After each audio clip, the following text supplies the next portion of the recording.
So I read an article recently about Henry Selick, and if you don't know who Henry Selick is, he directed Nightmare Before Christmas, James and the Giant Peach, and Coraline. And as we all know, Coraline is a book by Neil Gaiman, and who's one of my favorite authors. But anyway, so Henry Selick, along with Disney, they have been approved to do a movie version, that's right, of another Neil Gaiman book, one of my favorites, The Graveyard Book. And if you've never read this book, oh my goodness, you should read it. It's really fantastic. And it's so dark for a kid's book. I mean, so was Coraline. So, upon further reading, I learned of another project that has been in the works for him for a while now, and he hasn't been able to get out there. Disney dropped it, so he's had to, find other backing. It's called The Shadow King. I know it comes to mind when I hear the words The Shadow King, but not what he's working on. But that got me to thinking about one of my favorite little PS2 nostalgia moments, Okage Shadow King.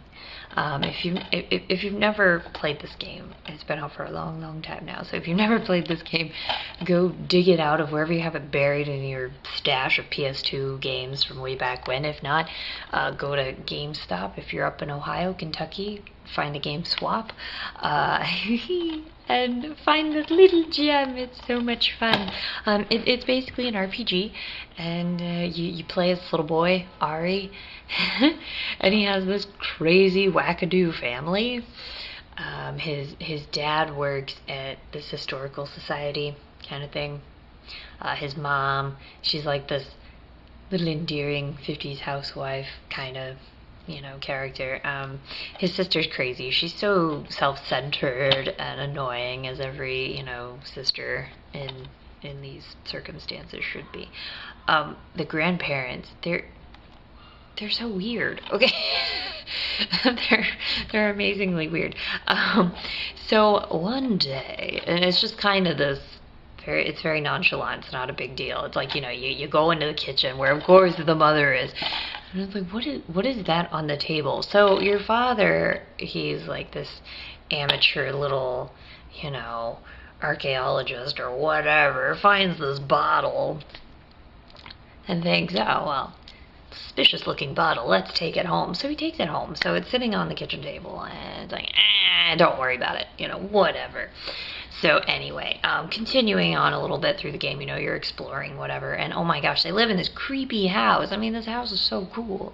It's like the mom, she's like slaving away over this big pot of something, and it's like there are spider webs and little spiders hanging out of them, and like that doesn't bother her, whatever, So, and everything's all candlelit. It's like all dark. There's like no electricity. I don't know. So you find out there's like this festival or whatever, and you can decide to go or not, whatever. So on your way back, because when you get there, you find, oh, you missed it, and that's not happening. You're not going. You discover that your sister has been attacked by a ghost. She is now cursed and can only speak in Pig Latin. It's one of my favorite parts of the game. It is so funny, it's so worth it. It's just, when you get there, read it out loud. Give yourself a good time. So now they've called all these doctors. Nobody can help. Nobody knows what to do. And then the father is like, of course, I've been doing some research on this bottle. Let's do this spell and summon whatever's inside of this bottle, because that is a good idea. That's gonna save everybody. So they do this creepy little incantation, and they're in this little circle and everything, and so the bottle's in the middle, and out pops from the bottle the demon butler James. He's this little demon butler, and he's got horns and little red polka dot eyes. He has like no face, and he's wearing a little blue tuxedo. He's so cute. And he's like, I'm the demon butler James, and he serves the Shadow King. And so he tells you, yes, the Shadow King can save the little girl. However, one of you has to sacrifice yourself. And so, but they can't just all volunteer. And of course, they're all, they all volunteer themselves. But mainly they're going to throw Ari under the bus, because up until now he's been hounded for being so boring and uninteresting and overshadowed. So, yes, of course, James is like, well, you all can volunteer, but it doesn't matter. What matters is your shadow. So they all have their shadows tested, and of course, Ari is perfect because his shadow, he's so perfectly overshadowed by it, so he's perfect. So that is who, go away. So that is who, I have to turn this off or else it's going to keep doing it. So that's who they pick, and so obviously, why not? It's the character you're playing as. So now the sister's healed, her shadow is pink, and she's like, my shadow is pink, now I'll never get married. Then she finds out, oh, well, you did that for me. Oh, pink ain't so bad. I'd rather have a pink shadow. I'd rather have this guy as my shadow. So then you're thinking, everything's fine. Maybe it was a dream. Maybe it was all a dream. You wake up the next morning. Nope, because then this guy pops up behind you. And he's so cute and adorable. He's the great and powerful, evil, demonic Shadow King. But he's so cute and adorable. If you're allergic to adorableness, you won't make it through this game. But it's worth a try. And risk it.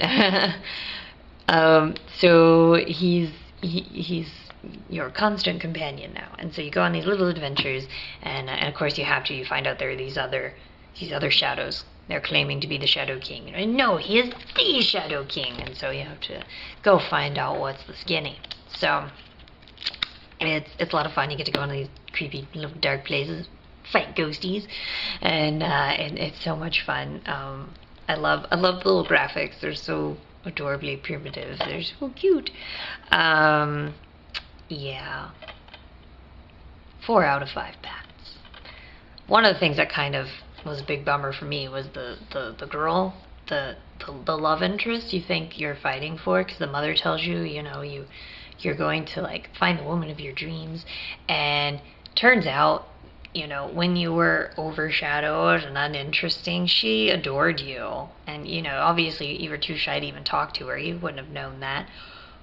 But then when you're all big man on campus with, Demon King Shadow, now she wants nothing to do with you.